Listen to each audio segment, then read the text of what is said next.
Back to another blog guys. तो आज तुल्लेश्वर भाई के साथ आया हूँ घूमने के लिए।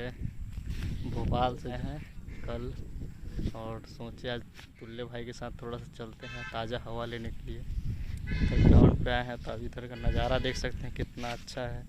आपको मैं दिखाऊंगा कि कितना खूबसूरत नज़ारा है इधर का ग्राउंड का। कितना खुला वादी है। बहुत दिन बाद बहुत दिन बाद बरसात के बाद मेरे लिए तो पहला धूप नज़र आ रहा है।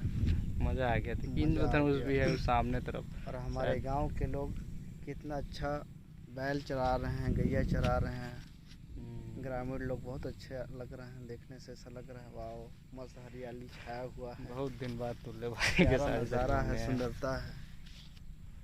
तब तुल्ले भाई नज़ारा एकदम मस्त है ना, बहुत प्यारा है, अति सुंदर है ना, अति सुंदर। इतना खुला, इतना हम लोग का भटगांव का सबसे बेस्ट जगहों में से एक है।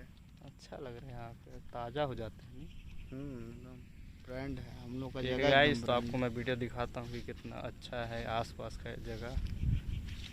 जो नेचर ब्यूटी को आपको दिखाऊंगा मैं, नेचर की खूबसूरती।